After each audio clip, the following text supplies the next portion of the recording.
Good morning to all of my viewers and my students. Physics academy के YouTube channel पे आप सभी का बहुत स्वागत, बहुत वेलकम है। जैसा कि आप सब जानते हैं कि फिजिक्स एकेडमी पे हम फिजिक्स के जो कॉम्प्लिकेटेड टॉपिक्स हैं, खासकर 11th-12th का, उसके ऊपर लेक्चर बनाकर इसको आसान करके बच्चों तक पहुंचाने की कोशिश करते हैं, ताकि बच्चे उन टॉपिक से घबराएं ना, उनको समझें, उसको समझें और जो उसकी इंटरेस्टिंग मजेदार बातें हैं वो उन तक पहुँचें। तो इसी कोशिश में शुरू आगे बढ़ते हुए आज हमारा जो पहला चैप्टर है इलेक्ट्रोस्टैट का होने वाला है, जिसमें हम बात करेंगे, देखेंगे इसमें कौन कौन सी इंटरेस्टिंग बातें हैं, कौन कौन से लॉज हैं, कौन कौन सी मज़ेदार थ्योरीज हैं। तो हम उसको समझने की कोशिश करेंगे और वो हमारे लिए काफ़ी आसान हो जाने वाला है। तो आप पेशेंस रखें, वीडियो को लास्ट तक देखें, आपको समझ में आएगा। ओके, तो देखें दोस्तों, अगर इलेक्ट्रोस्टैट की बात करें तो इलेक्ट्रोस्टैट जो है ये इलेक्ट्रिसिटी मैग्नेटिज्म जो पूरा पोर्शन है आपका 12th में, ये उसका बिल्कुल बिगिनिंग है, फर्स्ट चैप्टर है, फर्स्ट पोर्शन है। और ये जो भी इलेक्ट्रिसिटी मैग्नेटिज्म, ये जो पूरा वर्ल्ड है फिजिक्स का, ये जो पोर्शन है इलेक्ट्रिसिटी मैग्नेटिज्म का, ये पूरा का पूरा इलेक्ट्रिक चार्जेस के ऊपर आधारित है। तो अगर इलेक्ट्रिक चार्जेस को हम अच्छे से समझ लें तो हमको फिर दिक्कत आगे नहीं होने वाली है, क्योंकि हर जगह आपको इलेक्ट्रिक चार्जेस का ही क्लैरिफिकेशन, अलग अलग कंडीशंस में इलेक्ट्रिक चार्जेस कैसा बिहेव करते हैं, उनका नेचर कैसे बदलता है, कौन कौन सी नई बातें उनसे जुड़ती हैं, इन्हीं सबको हम समझेंगे, पढ़ने पूरे थ्योरी में आप यही पढ़ने वाले हैं। उन्हीं पे डेरिवेशन है, फॉर्मूलाज हैं, सब कुछ इलेक्ट्रिक चार्जेस के ऊपर ही बेस्ड है, पूरा इलेक्ट्रिसिटी एंड मैग्नेटिज्म का जो वर्ल्ड है। ओके, तो इलेक्ट्रिक चार्जेस को समझने की कोशिश करें। इलेक्ट्रिक चार्जेस क्या होता है, बहुत आसान चीज़ है, लेकिन है बड़ा इंपॉर्टेंट चीज़ ये। तो मैं लिख देता हूँ यहाँ पर electric charge. Electric charge, what is electric charge? Electric charge क्या होता है? देखिए, इलेक्ट्रिक चार्जेस का जो बेसिक डेफिनेशन है वो ये है कि electric charges is the basic and intrinsic properties of any matter and particle. कोई भी ऑब्जेक्ट हमारे आसपास जो हमको दिख रहा हो, हम उसको सेंस कर पाते हो या उसके इफेक्ट को हम महसूस कर पाते हो, और अगर उसके पास मास है, अगर वो मास बहुत छोटा भी हो सकता है, वो मास बहुत बड़ा भी हो सकता है, सन का भी मास हो सकता है, या फिर एक इलेक्ट्रॉन का भी मास हो सकता है, जो कि 9.81 इंटू 10⁻⁻27 kg होता है। ये बहुत -27 बहुत छोटा अमाउंट हो गया, ये हुआ, फिर भी ये होता है, मास एग्जिस्ट करता है। छोटे बड़े से नहीं मतलब है, एग्जिस्ट करना चाहिए। तो इलेक्ट्रॉन के ऊपर मास एग्जिस्ट करता है तो अपन उसको पार्टिकल कंसिडर करते हैं। तो कोई भी ऑब्जेक्ट अपने आसपास जो भी है जिसके पास की मास हो, उसको हम पार्टिकल या मैटर कहते हैं। और अगर उसके पास मास है तो उसके पास चार्ज भी जरूर होगा। अगर वो उसकी पहचान मास से होती है तो उसकी पहचान चार्ज से भी होगी, क्योंकि अगर उसके पास मास की प्रॉपर्टी है तो उसके पास चार्ज का प्रॉपर्टी जरूर होगा। मास और चार्ज दोनों एक दूसरे से कोरिलेट करते हैं। ओके, क्योंकि बेसिकली अगर हम देखें, अगर दूसरा फॉर्म में चार्ज को अगर वैसे समझना चाहें, जो बेसिक इसका फंक्शन डेफिनेशन है, तो एक डेफिनेशन ये भी आता है, ये भी क्या हम समझ सकते हैं कि इस पूरे यूनिवर्स में जितना, जहाँ कहीं भी एनर्जी हमको दिखे, महसूस हो, जो भी ऊर्जा एनर्जी इस यूनिवर्स में है, उसका ये सबसे डिस्क्रीट फॉर्म है। सबसे छोटा पार्ट, अगर एनर्जी को हम सबसे छोटे पार्ट में तोड़ सकें तो वो चार्ज बनेगा, सबसे छोटा पार्ट। ओके, तो ऐसे भी हम समझ सकते हैं चार्जेस को। तो जिस बॉडी के पास मास होगा उसके पास चार्ज जरूर होगा, क्योंकि वही मास बाद में अगर उस बॉडी को लाइट की स्पीड दे दी जाए तो वही मास कन्वर्ट होकर एनर्जी से फ्लो करने लगता है, रेडिएट करने लगता है चार्जेस के फॉर्म में। खैर, आगे वो सब आगे डिस्कशन है, फिलहाल मैं देखते हैं इलेक्ट्रिक चार्ज। तो मुझे उम्मीद है इलेक्ट्रिक चार्जेस सबको क्लियर होगा क्या होता है इलेक्ट्रिक चार्जेस। एक थोड़ा सा और डायग्राम के थ्रू समझ लेते हैं इसको, कि मान लेकर मैंने कोई रैंडम शेप का कोई और साइज का एक कोई मैटर कंसिडर किया। ये मैटर कुछ भी सकता है, ये लकड़ी का बना हो सकता है, ये आयरन का बना सकता है, ये गोल्ड का पीस हो सकता है, कुछ भी हो सकता है। ये मैटर है, इसके पास मास है, इतना पता है कि मास है। अच्छा, मास है, मास की प्रॉपर्टी है, ये मैटर है, ये पार्टिकल है। पार्टिकल तो नहीं, मैटर है। पार्टिकल मतलब पॉइंट साइज ऑब्जेक्ट। अगर इसको मैंने इतना छोटा कर डाला तो मैं इसको पार्टिकल कह सकता हूँ। अगर साइज बड़ा है तो ये मैटर कहा जाएगा। ओके, तो अब ये चार्ज जो है, इसकी जैसे जैसे मास इसका प्रॉपर्टी, इसका चरित्र है, इसका आइडेंटिफिकेशन है, तो वैसे चार्ज भी इसका कैरेक्टरिस्टिक है, इसका आइडेंटिफिकेशन है। तो वो चार्ज होता कहाँ है? तो बेसिकली देखिए, ये मैटर जो पार्टिकल जो भी होता है, मैटर जो ये होता है, ये आइटम से बना होता है, और आइटम बने होते हैं अपने सब एटॉमिक पार्टिकल से। ये बना होता है आइटम से, और आइटम किन से बनते हैं? तो सब एटॉमिक पार्टिकल्स, 3 सब एटॉमिक पार्टिकल्स होते हैं, प्रोटॉन, न्यूट्रॉन और इलेक्ट्रॉन। ठीक है, प्रोटॉन पे होता है पॉजिटिव चार्ज, इलेक्ट्रॉन पे होता है नेगेटिव चार्ज, इस पे होता है नो चार्ज। ये न्यूट्रल बॉडी है, न्यूट्रल पार्टिकल है, सॉरी, ये न्यूट्रल पार्टिकल है। ओके, तो देखिए चार्जेस के 2 टाइप होते हैं। ये इलेक्ट्रिक चार्ज जो होता है कि 2 टाइप का होता है। एक होता है आपका पॉजिटिव टाइप, एक होता है नेगेटिव टाइप। ओके, दोनों बिल्कुल एक दूसरे के ऑपोजिट होते हैं, इनका नेचर अपोजिट होता है और इनके टाइप भी अलग अलग है। एक पॉजिटिव है तो दूसरा नेगेटिव है। और ठीक है, फिर आगे बढ़ते हैं। तो ये पॉजिटिव कहाँ होता है? देखिए, ये प्रोटॉन के ऊपर होता है। आइटम का सब एटॉमिक पार्टिकल्स हमको मिला, प्रोटॉन, इलेक्ट्रॉन और न्यूट्रॉन। तो पॉजिटिव चार्ज प्रोटॉन कैरी करता है और इलेक्ट्रॉन नेगेटिव चार्ज को कैरी करता है। तो हम इस प्रोटॉन और इलेक्ट्रॉन को, जो कि सब एटॉमिक पार्टिकल्स है किसी भी आइटम का, इसको हम चार्ज कैरियर भी कहते हैं या कह सकते हैं, क्योंकि चार्ज अपने साथ कैरी करता है। ठीक है। तो ये पूरा चार्ज का मतलब डेफिनेशन था। अब अपन चार्ज का ऐसा यूनिट देख लेते हैं कि अगर चार्ज है, ये कोई फिजिकल क्वांटिटी है, तो उसका कोई मैग्नीट्यूड होगा, उसको अपन कैसे मेजर करेंगे, क्या तरीका है उसके मेजरमेंट का, उसका यूनिट क्या बनाया गया था। तो देखें इलेक्ट्रिक चार्जेस का जो ऐसा यूनिट है, जो इलेक्ट्रिक चार्जेस का ऐसा यूनिट होता है, ये होता है कूलम। चूंकि इलेक्ट्रिक चार्जेस को डिस्कवर कूलम साहब ने किया था, तो इसका जो यूनिट बना वो इन्हीं के नाम पर रखा गया। ठीक, अब देखें कि कूलम का मतलब क्या, मतलब इसका मेजरमेंट कैसे इसका मेजरमेंट लेने वाले हैं, मतलब 1 कूलम, 10 कूलम, 10 कूलम क्या होने वाला है। चलिए उसको देखते हैं, उसके बाद उसमें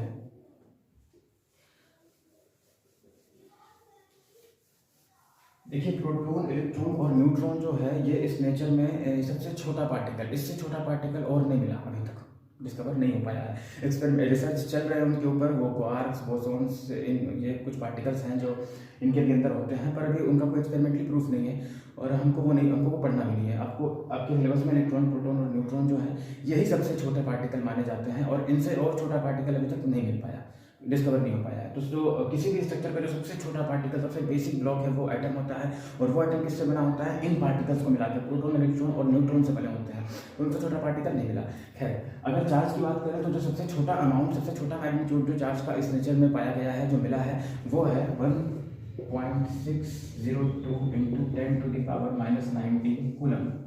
इससे छोटा अमाउंट ऑफ चार्ज मिलना इम्पॉसिबल है, अभी तक तो नहीं मिला है। ठीक, और ये चार्ज कहाँ होता है, ये किसी एक इलेक्ट्रॉन या प्रोटॉन पे होगा। अगर ये नेगेटिव चार्ज है, अगर इसका पूरे पे माइनस है, अगर ये नेगेटिव नेचर का है, तो ये एक इलेक्ट्रॉन के ऊपर कैरी करेगा, जिसको कि हम ऐसे लिख सकते हैं माइनस ई इक्वल्स टू ये। अगर ये पॉजिटिव चार्ज है तो ये प्लस ई के ऊपर होगा और ये लिखा जाएगा 1.602 इंटू 10⁻⁻19 कूलम।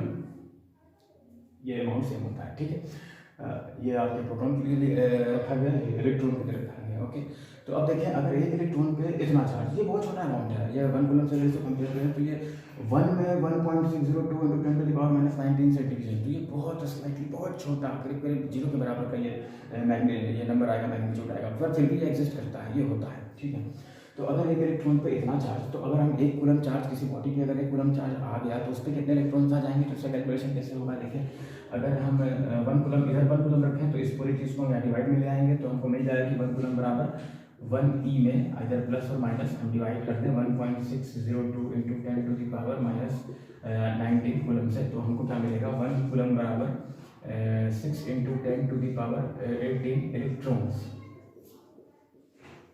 तो 1 कूलम चार्ज में इतने इलेक्ट्रॉन्स प्रेजेंट होते हैं। यानी कि अगर मैं कहूँ कि इस बॉडी पर मैंने 1 कूलम चार्ज दे दिया, इसको चार्ज कर दिया मैंने, और इस पर जो चार्ज आया वो 1 कूलम का था, तो इस पर कितने इलेक्ट्रॉन्स एक्स्ट्रा हैं, इतने इलेक्ट्रॉन्स इस पर एक्स्ट्रा हैं, या इस पर इतने प्रोटॉन्स एक्स्ट्रा हैं। ओके, क्लियर होगा। तो ये है मैग्नीट्यूड चार्जेस का ऐसा यूनिट, ये इसका मैग्नीट्यूड है। 1 कूलम चार्ज में इतने इलेक्ट्रॉन्स और 1 इलेक्ट्रॉन पे इतना कूलम चार्ज होता है। क्लियर होगा ये, चलो। अब कुछ और बेसिक इसकी प्रॉपर्टीज और इसके कैरेक्टरिस्टिक होते हैं जो बड़ा इंटरेस्टिंग है, जो बहुत ये एक्सपेरिमेंट्स करने के बाद साइंटिस्टों ने इसको प्रूव किया, जो बातें सामने आई, जो कि चार्जेस के डिफरेंट नेचर को बता रही थी, दिखा रही थी। तो उसमें पहला जो पॉइंट है, पहला जो एक्सपेरिमेंट से जो बहुत ही खास बात सामने आई थी, वो ये आई थी कि अगर अपन किसी 2 चार्ज को, जैसे कि ये प्लस चार्ज और ये भी प्लस चार्ज, इन दोनों को किसी एक कॉमन पॉइंट के पास लाके रखा जाए, किसी एक कॉमन पॉइंट के आसपास उनको रखा जाए, तो इनके बीच में एक रिपल्शन होता था। दोनों एक दूसरे के ऊपर एक फोर्स लगा के दोनों एक दूसरे से दूर जाने की कोशिश कर रहे थे, यानी कि रिपेल कर रहे थे एक दूसरे को। तो अगर इस किसी 2 सेम चार्जेस को हम ला के रखें तो वहाँ क्या मिलेगा आपको, वहाँ मिलने वाला है रिपल्शन। मैं देता हूँ यहाँ रिपल्शन। सिमिलरली अगर मैं अपन किसी 2 अपोजिट चार्जेस को एक कॉमन पॉइंट के पास ला के रखें, जैसे कि ये प्लस रखा गया और ये माइनस रखा गया, तो यहाँ होता है अट्रैक्शन, ये एक दूसरे को अट्रैक्ट करते हैं, म्यूचुअली अट्रैक्शन। ये भी इसको अट्रैक्ट करेगा, ये भी इसको अट्रैक्ट करेगा, ये भी इसको रिपेल करेगा, ये भी इसको रिपेल करेगा। म्यूचुअली होता है ये दोनों का, ये नहीं कि बस ये करेगा या ये नहीं करेगा, ये करेगा ये नहीं करेगा, ऐसा नहीं होता, दोनों एक दूसरे पर लगाते हैं फोर्स। ठीक है, तो यहाँ पर लिखता हूँ, यहाँ होता है अट्रैक्शन। अब देखें, चूंकि रिपल्शन है या अट्रैक्शन हो, दोनों केस में क्या आएगा, दोनों मतलब इसको इसमें रिपेल करना है या इसको अट्रैक्ट करना है, तो अट्रैक्ट करने के लिए या रिपेल करने के लिए दोनों को एक दूसरे के ऊपर एक फोर्स लगाना होगा, क्योंकि बिना फोर्स लगाए ना तो ये इसको रिपेल कर पाएगा ना ये इसको अट्रैक्ट कर पाएगा। तो यहाँ फोर्स का कॉन्सेप्ट आता है कि कोई ना कोई फोर्स इनके बीच लग रहा होगा, तभी ये अट्रैक्ट और रिपेल कर रहा है दूसरे को, बिल्कुल वो फोर्स करता है, और उसी फोर्स को हम कहते हैं इलेक्ट्रोस्टैटिक फोर्स। इलेक्ट्रोस्टैटिक फोर्स, ये इलेक्ट्रोस्टैटिक फोर्स कहाँ लगता है, देखिए अगर ये चार्ज 1 है, ये चार्ज अगर 2 है, तो ये इसके ऊपर एक फोर्स लगाएगा उस डायरेक्शन में अपोजिट खुद से दूर करने के लिए। सिमिलरली ये भी इसके ऊपर एक फोर्स लगाएगा इस डायरेक्शन इधर की तरफ। तो इसको अपन क्या कहेंगे, ये 1 ये 2, तो ये हो जाएगा आपका 1 2 फोर्स 1 2, यानी कि 1 के द्वारा फोर्स लगाएगा सेकेंड बॉडी पे, तो उसको अपन ऐसे लिखते हैं। इसको कैसे लिखें, तो इसको लिख सकते हैं फोर्स टू 1, ये वेक्टर है, फोर्स वेक्टर क्वांटिटी होता है, तो वेक्टर नोटेशन लगाना जरूरी है, ठीक है। और ये आपका यही होता है इलेक्ट्रोस्टैटिक फोर्स, इसी को अपन इलेक्ट्रोस्टैटिक फोर्स कहते हैं। मैं छोटे से एग्जांपल से आपको इलेक्ट्रोस्टैटिक फोर्स दिखाने की कोशिश करता हूँ। आपको इलेक्ट्रोस्टैटिक फोर्स देखिएगा, देखें ये जो है मैंने कुछ पीसेस ऑफ पेपर, ये कुछ पेपर का लिया है, छोटा छोटा पीस है ये। और अब मैं क्या करूँगा, ये मेरा जो मार्कर ये प्लास्टिक का है, इसको मैं इस पर रब करता हूँ। ये वुलन जैकेट है मेरा, देखिए मैं इस पर रब करूँगा, तो मैं क्या कर रहा हूँ, उस पर इसको रब करने से क्या हो रहा है, इनके बीच में, इनके सर्फेसेस के बीच में फ्रिक्शन हो रहा है। और उस फ्रिक्शन से ये न्यूट्रल बॉडी था, ये भी न्यूट्रल बॉडी है, लेकिन फ्रिक्शन से इसका कुछ चार्ज इसके ऊपर ट्रांसफर हो जाएगा। अब देखिए मैंने इसको रब किया, ये फ्रिक्शन हो रहा है, कुछ चार्जेस इस पर ट्रांसफर हो रहे हैं। और अब देखिए इसको अट्रैक्ट करेगा, ये देखिए इसने इसको अट्रैक्ट करा। तो ये जो अट्रैक्ट हुआ है, जो अट्रैक्शन हुआ है, यही इलेक्ट्रोस्टैटिक फोर्स होता है। ये इसी फोर्स की वजह से हुआ क्या कि ये न्यूट्रल बॉडी था, इस पर कोई चार्ज नहीं था, ये भी न्यूट्रल था, इस पर भी कोई चार्ज नहीं था, और ये पेपर्स भी न्यूट्रल था, इस पर भी कोई चार्ज नहीं था। मैंने जब इसको इस पर रिपेल किया तो इसके कुछ चार्जेस इस पर ट्रांसफर हो गए।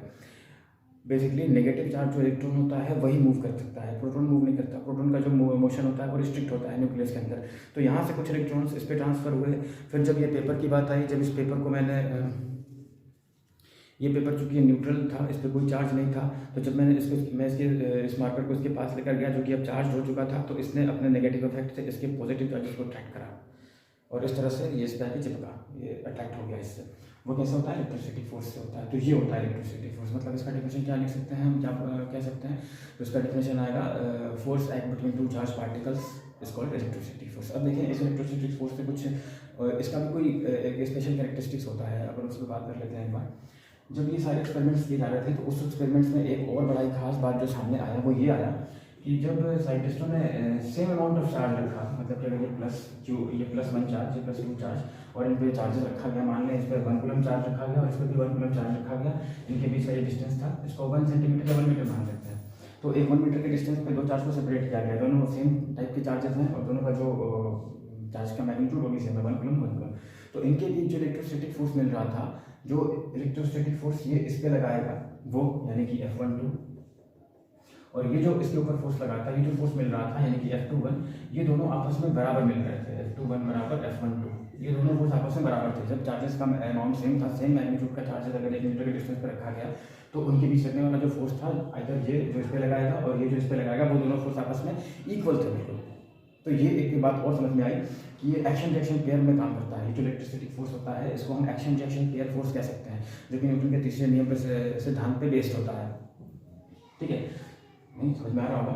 अगर मतलब कि जो फोर्स इसने इस पे लगाया, वही सेम अमाउंट ऑफ फोर्स ये भी इस पे लगाएगा। अगर इसका डायरेक्शन ऐसा है तो इसका डायरेक्शन ऑपोजिट होने वाला है।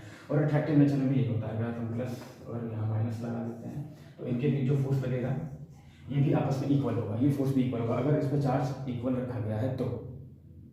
ठीक है, तो ये बड़ा ही कॉन्सेप्चुअल रिजल्ट था जो मिला।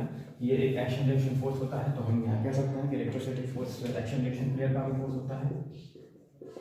एक्शन रिएक्शन पेयर का यानी कि एक्शन रिएक्शन पेयर में एक्ट करता है। ओके, अच्छा एक और खास बात इसके बारे में ये है कि अगर कोई चार्ज, जैसे कि ये देखेंगे प्लस माइनस चार्ज अगर मैंने रखा है किसी एक कॉमन पॉइंट के लॉन्ग और डिस्टेंस ये r मान लेते हैं इसके बीच का डिस्टेंस, तो जो फोर्स इन दोनों के बीच में लगेगा वो हमेशा इनके सेंटर से सेंटर पे लगता है। इसका मतलब ये हमने करा क्या है, ये हमने इसको पॉइंट चार्ज माना है।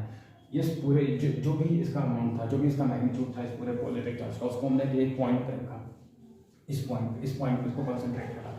सिमिलरली यहाँ भी हमने इस पूरे नेगेटिव चार्ज को एक पॉइंट पर कॉन्सेंट्रेट करा है। तो इनके बीच जो फोर्स लगेगा वो इनके सेंटर से इस पॉइंट के सेंटर से इस पॉइंट के सेंटर पे लगता है, कुछ इस डायरेक्शन में।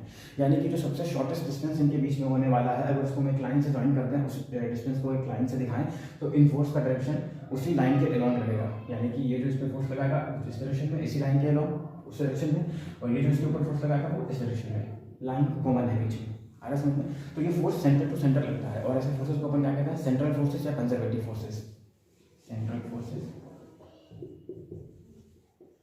ये कंजर्वेटिव फोर्सेस।